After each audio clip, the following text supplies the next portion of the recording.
Subscribe to Awaaz today. Click on the bell icon for latest national and international buzzing news.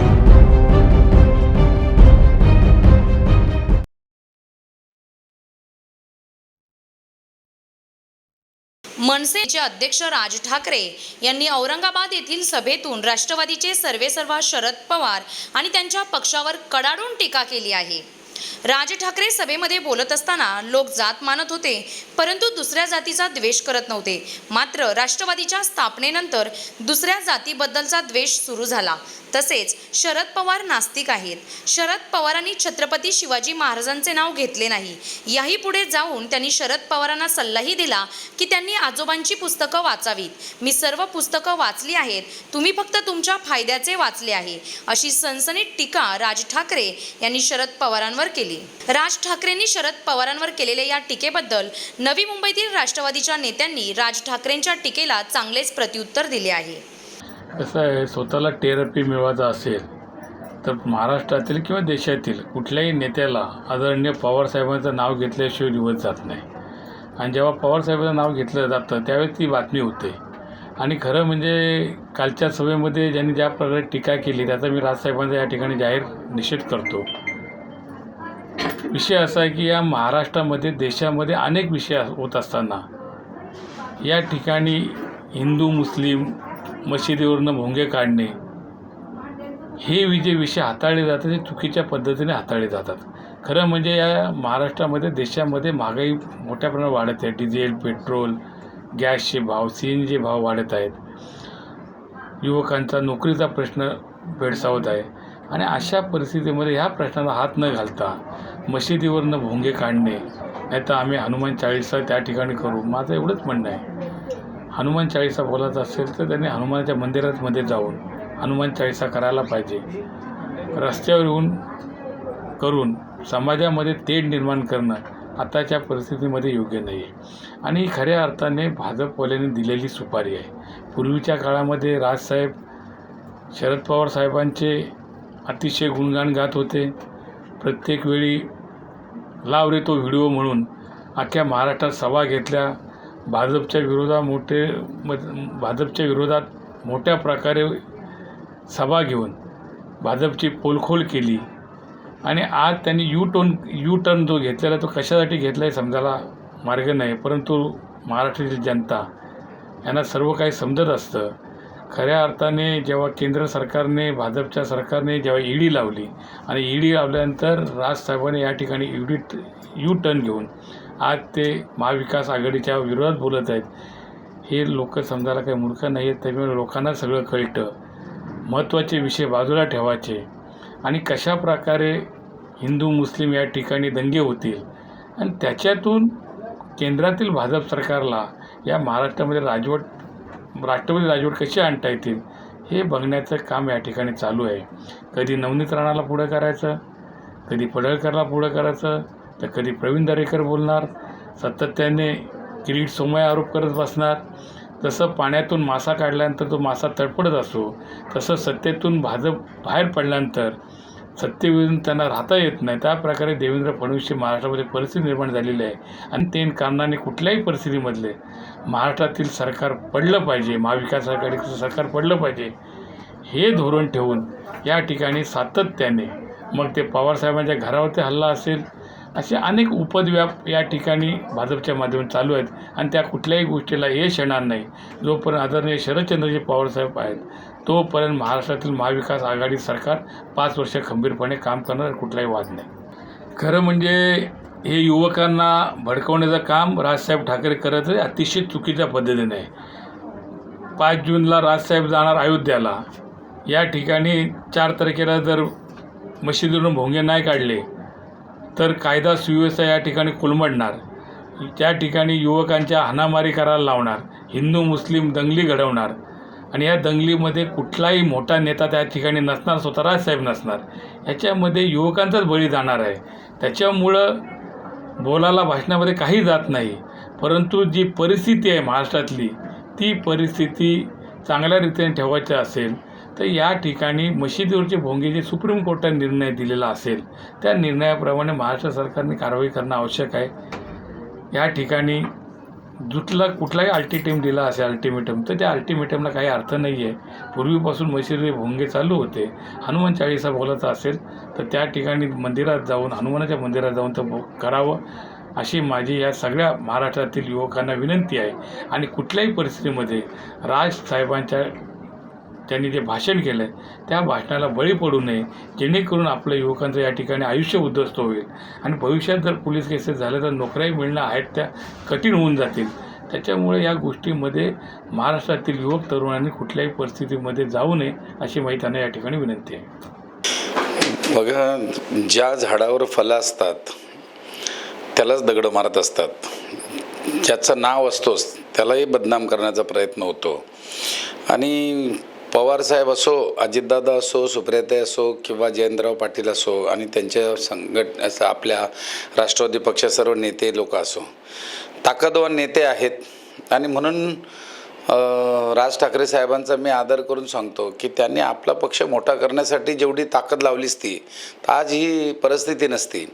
आपापल्या पक्षामध्ये जे पक्षप्रमुख तुम्ही आहात तर तुमचा पक्ष वाढवण्यासाठी प्रयत्न करा आणि दुसऱ्याकडं बोट दाखवण्यापेक्षा आपल्याकडं काय चाललं आहे हे बघण्याची फार गरज आहे.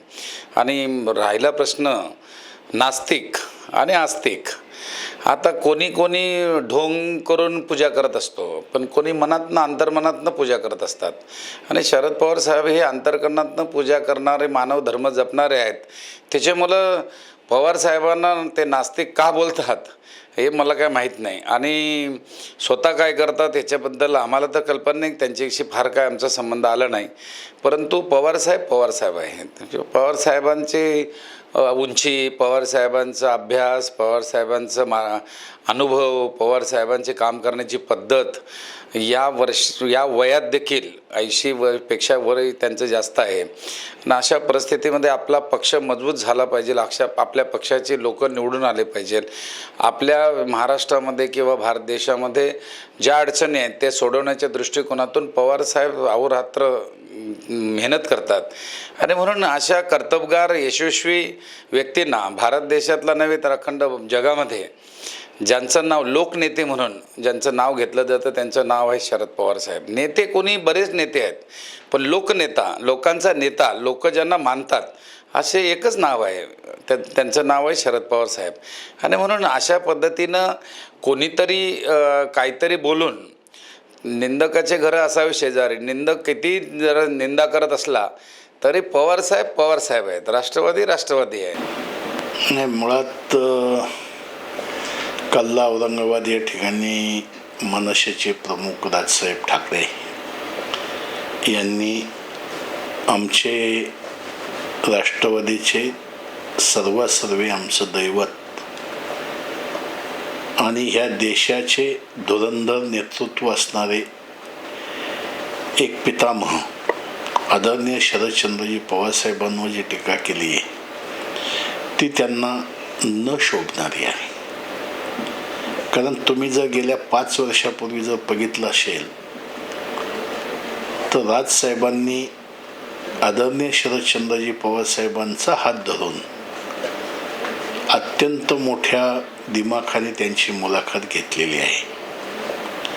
आणि आज ते अशा पद्धतीने त्यांच्यावरती टीका करणं म्हणजे सूर्यावरती थुंकण्यासारखं आहे. अर्थात हे मला त्यांच्याकडून अपेक्षित नाही. आज देशच नव्हे तर संपूर्ण जगाची लोक आदरणीय शरदचंद्रजी पवारसाहेब यांचा सल्ला घेण्यासाठी येतात. आणि वयाच्या 82व्या वर्षी सुद्धा हा योद्धा गोरगरिबांच्या कल्याणासाठी, देशाच्या प्रगतीसाठी आणि राज्याचा विकास करण्यासाठी आजही अगदी भिंगरीसारखे ते प्रत्येक शहरात, प्रत्येक गावात, प्रत्येक तालुक्यामध्ये जातात. आणि अशा ह्या महायोद्ध्याला अशा लोकांनी टीकात्मक बोलणं म्हणजे मला वाटतं त्यांच्याकडं दुसरं कोणतंही साध्य नाही किंवा साधन नाही. आणि म्हणून खऱ्या अर्थाने अशा पितामहावरती टीका टिप्पणी केल्यानंतर त्यांना प्रसिद्धी मिळेल अशा पद्धतीने त्यांनी ती टीका टिप्पणी केलेली आहे. वास्तविक पाहता जातीयवाद कोण घडवतं ही देशातील आणि राज्यातील जनता सुज्ञ आहे. आजला हिंदू आणि मुस्लिम हे कोण करतंय हे सुद्धा सांगण्याची गरज नाही. पण आदरणीय पवारसाहेबांच्या संगतीने किंवा त्याच्या हाताखाली आज असंख्य सर्व धर्म जातीच्या लोकांना घेऊन साहेबांनी राज्यच नव्हे तर संपूर्ण देश हा सर्वांना मिळून पुढे घेऊन गेलेले आहेत. दुसरा राहिला विषय तो का छत्रपती मुळातच हा महाराष्ट्र छत्रपतींच्या वंशाचा आहे आणि म्हणून ते नेहमी त्यांच्या भाषणात बोलत असताना छत्रपती शाहू महाराज फुले आंबेडकर यांचं नाव घेऊन खऱ्या अर्थाने छत्रपतींना ते मानवंदना देत असतात. आज जर तुम्ही बघितलं असेल तर छत्रपती शाहू महाराज हे छत्रपतीचे वंशज आहेत आणि माझी किती भक्ती आहे किंवा माझ्या अंतःकरणामध्ये छत्रपतींना किती स्थान आहे हे बोलण्यापेक्षा कर्तृत्वाने करून दाखवणारे आमचे आदरणीय शरदचंद्रजी पवार साहेब आहेत. त्याच्यामुळे त्यांनी काय टीका केली याला आम्ही जास्त महत्त्व देत नाही आणि मी एक छोटा कार्यकर्ता आहे, बोलण्यासारखं खूप आहे पण माझी ती सीमा नाही म्हणून मी बोलू शकत नाही. परंतु आदरणीय पवारसाहेब हे महाराष्ट्रालाच नव्हे तर संपूर्ण देशाला एक आदरणीय आणि पूजनीय आहेत. त्यांनी ज्या ज्या विभागामध्ये कार्य केलेलं आहे त्या त्या विभागाचा तुम्ही जर अंतःकरणापासून मनापासून अभ्यास केला तर प्रत्येक विभाग त्यांनी यशस्वी केलेला आहे. नव्हे तर त्यांच्या 55-60 वर्षाच्या राजकारणामध्ये जास्त काळ ते विरोधी बाकावरती बसून त्यांनी राजकारण केलेलं आहे. परंतु सध्या वैफल्यग्रस्त झालेलं भाजप हे ज्या पद्धतीने आज राज्यात आणि देशात राजकारण करत आहे त्यामुळे आपला देश एक विनाशकाले विपरीत बुद्धी ह्या म्हणीप्रमाणे कोणत्या दिशेला जातोय याची खरोखर चिंता वाटते. आणि अशा जातीयवाद्यांच्या हातामध्ये देशाची सूत्र आहेत आणि महाराष्ट्रातली सत्ता हातात येता येता ती आली नाही म्हणून एवढं वैफल्यग्रस्त झालेलं हे भाजपचं सरकार हे दरवर्षी दरवेळेस कुणाला तरी प्यादं करतात आणि लोकांमध्ये तेढ निर्माण करण्याचा प्रयत्न खऱ्या अर्थाने भाजप करत आहे म्हणून मी त्यांचा निषेध करतो. परंतु राजसाहेबांकडून अशा पद्धतीचं वक्तव्य हे अशोभनीय आहे. अशा पद्धतीचं वक्तव्य त्यांनी करू नये. कदाचित माझ्यापेक्षाही आदरणीय पवारसाहेबांचे आणि राजसाहेबांचे अतिशय जवळचे संबंध आहेत आणि पवारसाहेब काय आहेत हे राजसाहेबांना माझ्यापेक्षा जास्त माहिती आहे. त्यामुळं मी या नेत्यांच्या बाबतीत बोलणं उचित होणार नाही. परंतु जी टीका झालेली आहे त्या टीकेला मी जास्त महत्त्व देत नाही कारण सूर्य हा तळहाताने झाकला जात नाही.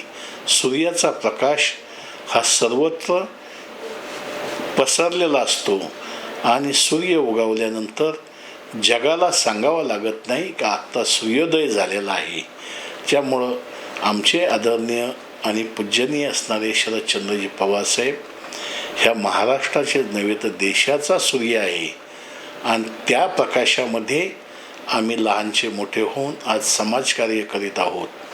आम्हाला जे शिकवण आहे चांगलं करा, योग्य करा, ह्याच पद्धतीने त्यांची शिकवण आहे. गोरगरिबाला मदत करा, कोणत्याही प्रकारचा जातीयवाद होईल अशा प्रकारचं कृत्य आपल्या पक्षाकडून किंवा कोणत्या पक्षाच्या कार्यकर्त्याकडून होऊन देणार नाही याची प्रथमतः काळजी घ्या. अशा प्रकारची शिकवण त्यांची आहे.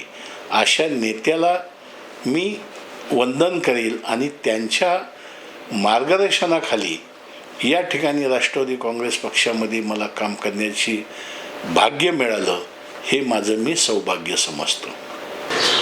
सर्वप्रथम त्यांचं धर्म कर्म सगळं टीका करण्याचंच आहे. आज देशामध्ये अनेक लोक सन्मान्य शरदचंद्रजी पवार साहेबांच्या प्रेरणेने त्यांच्या कामावरती आज त्यांचा जो ठसा आहे त्याचं प्रबोधन घेऊन ते काम करत असतात. परंतु कोणी उठसूट सांगावं की साहेबांनी काय केलं पाहिजे हे तर त्यांचा पर्सनल विषय आहे. परंतु आज साहेबांचा जो विश्वास 18 पगड जातीचा सगळ्यांचा विश्वास पवारसाहेबांवरती आहे. म्हणून पवारसाहेबांनी आजपर्यंत कुठलाही जाती मतभेद काही ठेवलं नाही. जर तसं असतं तर आज ज्या महाराष्ट्रामध्ये आघाडी सरकार झालेलं आहे त्याच्यामध्ये अनेक पक्ष, ज्याप्रमाणे शिवसेना हे 100% हिंदुत्ववादी पक्ष ज्या आत्तापर्यंत आहे आणि उद्या भविष्यातही राहणार आहे. काँग्रेस पक्ष सेक्युलर पक्ष होता आणि पवारसाहेबांची विचारधारा ही सामान्य लोकांना घेऊन चालण्याची होती.